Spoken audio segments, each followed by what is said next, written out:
beaucoup, Hélène. Je comprends votre lapsus. Il valait mieux quand même mettre le côté flou du côté de la SPP et pas de l'APF. Donc en effet, bon, non, mais je veux dire que c'est un bras d'humour, mais on va pas faire l'histoire des modèles. C'est sûr que Daniel en 2005, pendant sa présidence, a installé le modèle qui s'appelle le French Model et qui était négocié avec l'IPA en 1948 dans la post-guerre, puisque c'était le baby boom et que l'IPA a accepté, donc ce n'était pas une transgression, l'IPA a accepté de faire des analyses à 3/4 d'heure et à 3 séances par semaine et des supervisions de groupe pour dire de répondre à la demande colossale du baby boom qu'il y a eu dans le monde psychanalytique. Donc par contre, en effet, c'était, on pourrait presque dire, une acceptation qui s'est prolongée, et puis sous la forme de la clause du grand-père, et Daniel Vidlechet a eu le courage de porter cela sur les fonds baptismaux de l'IPA et de faire reconnaître le French Model comme le second modèle de l'IPA, qui existe évidemment toujours à côté de Heitingen Model. Donc il n'y a pas eu, après, qu'il y ait, dans ce que vous avez dit, qu'il y ait un discours officiel et des pratiques sous-jacentes à un discours officiel, c'est exactement ce qui se passe dans ce livre.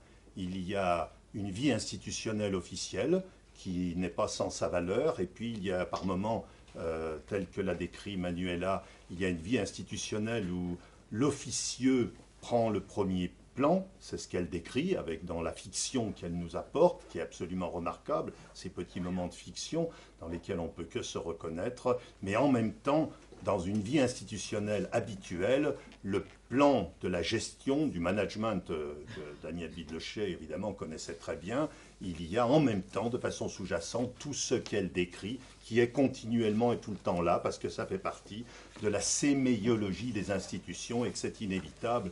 Et évidemment, c'est le grand charme de ce livre, c'est de ne pas jeter d'anathème sur ces aspects qui existent, mais de montrer qu'ils existent, de rappeler qu'ils existent et de se poser la question de comment on peut y répondre. Alors, je vais vous parler rapidement du livre pour deux raisons. Tout d'abord, vous le présentez rapidement. Je rappelle qu'il fait 5 chapitres.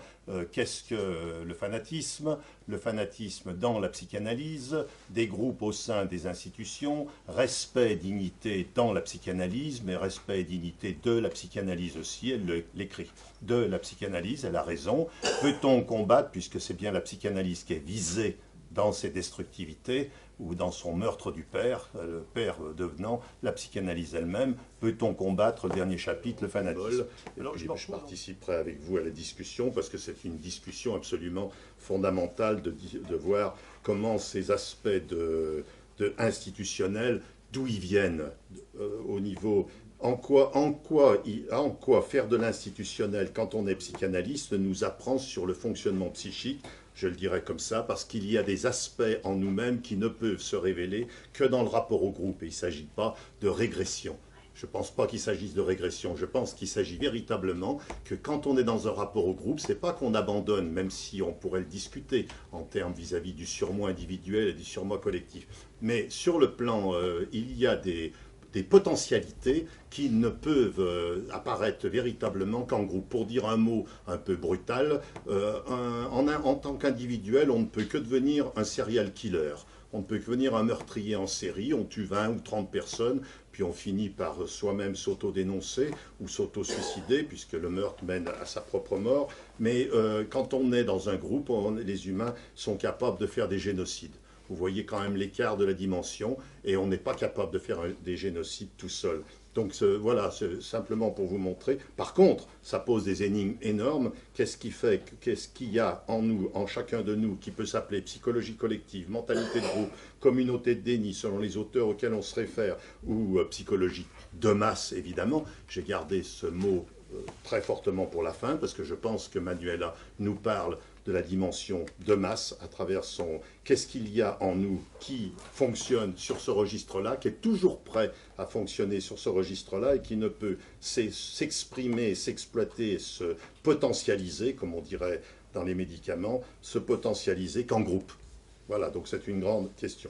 Laissant maintenant la parole à Marilia Eisenstein, je vais vous lire son excellente introduction, préface, pardon. L'introduction, elle est faite par Manuela elle-même, mais la préface à l'édition française, puisque je partage complètement cela, j'ai simplement quelques éléments à rajouter, je le ferai dans la discussion, et si je viens de vous dire d'ailleurs le fond de ma pensée au niveau de la psychologie collective, qui est un point très énigmatique, mais qui a une importance, parce que si on considère, si on part sous cet angle-là, on peut considérer que la fréquentation de la clinique institutionnelle nous permet d'écouter les fils ou les linéaments qui apparaissent sur le divan.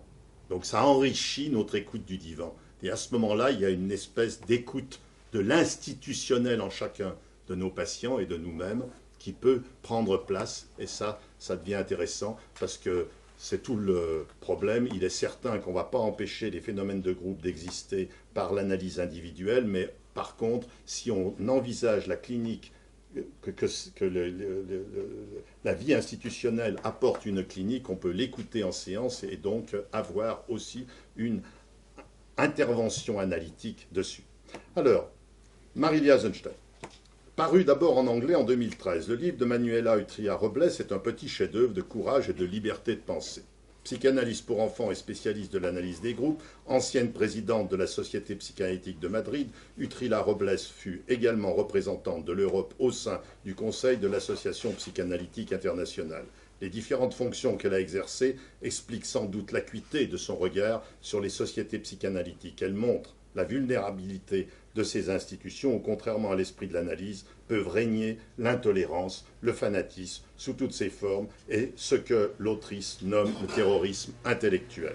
Les petites sociétés sont plus fragiles que les autres, ça aussi, il y aurait beaucoup à dire. Les difficultés et les conflits initiaux perdurent et, ce faisant, sont transmis de génération en génération.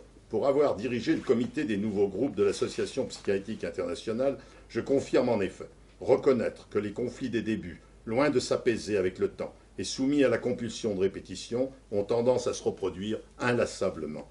Utria-Robles nous offre ici une étude lucide des destins d'idéalisation et de la soumission qui s'ensuit, à la recherche des racines du fanatisme. Elle se réfère aux grands psychanalystes Sigmund Freud, Mélanie Klein, Donald Winnicott ou encore Michel Fin, aux philosophes tels que Plotin, Bertrand Russell, Edgar Morin, ainsi qu'à des écrivains comme Pablo Neruda, Michel de Montaigne et Stéphane Zweig, vous l'avez déjà entendu. Selon elle, le fanatisme, ça c'est important, est la résultante de 5 caractéristiques. Si on lit son livre, on s'aperçoit qu'en effet, elle va aborder ces 5 caractéristiques, mais au fur et à mesure, au fil de son écriture, elle va en rajouter d'autres. On y reviendra.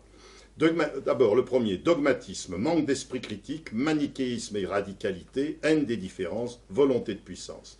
Sous l'intertitre « Le terrorisme intellectuel », Utria-Robles, dès les premières pages, décrit un cas saisissant en nous avertissant d'ailleurs que toute ressemblance avec des personnes réelles est fortuite. Elle campe ainsi une petite société d'analyse imaginaire où une collègue très renommée, reconnue pour ses capacités intellectuelles mais dépeinte comme manipulatrice, assoiffée de pouvoir, d'une grande duplicité, aurait régné sur plusieurs générations de psychanalystes. Sa capacité de séduction aurait été aussi immense que son sadisme et sa destructivité exercée sans limite. Ces techniques de déstabilisation reposaient sur un mépris affiché pour le manque de talent et le peu de connaissances théoriques des collègues, comme sur ses amitiés passagères avec de jeunes membres de sa société qu'elle couvrait d'éloges et dont elle s'enorgueillissait d'être pour un temps l'amie protectrice. Peu après, sous le sceau du secret, elle leur rapportait des propos malveillants qui auraient été formulés à leur endroit par des collègues. Ces stratagèmes répétés auraient semé une méfiance généralisée entre les membres, laissant place à une atmosphère délétère au sein de la société. Attaquant sans relâche l'estime de soi de ses collègues, cette personne se désolait sans cesse du bas niveau intellectuel qui, selon elle, régnait dans la société. Je ne vais pas tout vous lire, parce qu'autrement ça ferait un peu trop long, ça fait que 5 pages, mais quand même, c'est bon pour faire cela.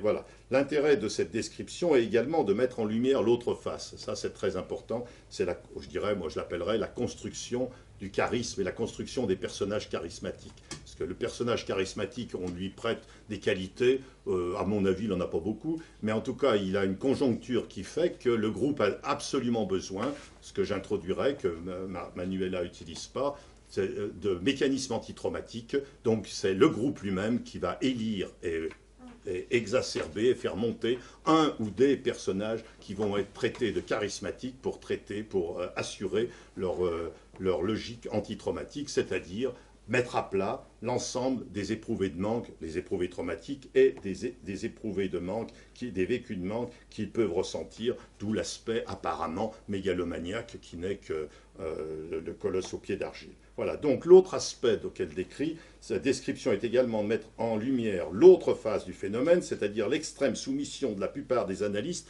mais je complète de l'extrême soumission de la plupart des analystes face à de telles personnalités dès qu'elles exercent un pouvoir intellectuel. C'est le groupe c'est pas seulement une soumission, c'est le groupe qui sécrète et qui se soumet à ce qu'il a sécrété. Ce qui est évidemment ce qui est particulièrement compliqué à envisager. Je crois que je vais vous inviter à lire avec plaisir l'introduction de Marília, qui est excellente, et puis de lire évidemment tout le livre.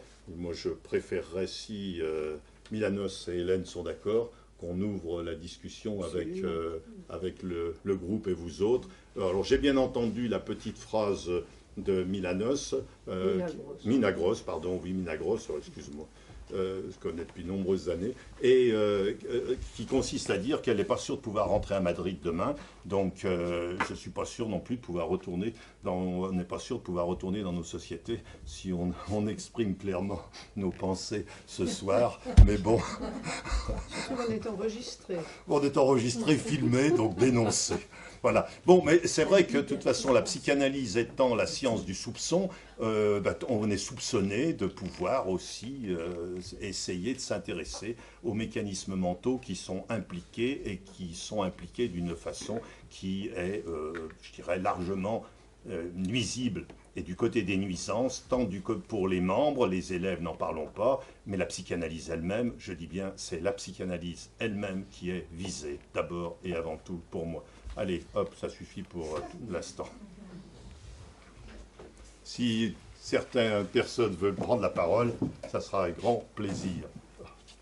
Juste un tout petit mot. Je voulais signaler que ce livre a été présenté au libraire en décembre, non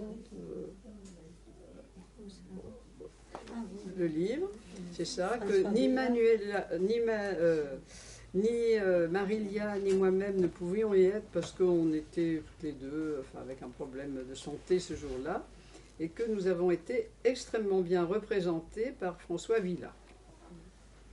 Qui a fait un papier qui est sur le blog de l'annonce faite par Anna de Staël. Donc sur le site de l'ITAC, vous trouvez, et il y a le lien pour lire son papier, qui est tout à fait très bien également, c'est-à-dire qu'il a raison d'introduire quelques notions, quelques phrases, quelques notions que Manuela répète avec un grand intérêt. Elle a raison de les répéter, en particulier, j'essaye de retrouver, j'avais noté comme ça au fur et à mesure de mes lectures, quelques expressions qui reviennent, qui, isolées du reste, paraissent très simples, mais elles se réfèrent beaucoup à l'effort psychique, c'est-à-dire véritablement chez elle, ce que tu as apporté tout à l'heure avec la notion de deuil. Je crois que vraiment il y a véritablement l'idée d'un travail psychique qu'elle met sous le mot effort psychique. Et puis il y a ce magnifique mot que François tu as repris, évidemment la cascade fanatique, cette espèce comme ça de truc qui se déroule tout seul, de compulsion de répétition,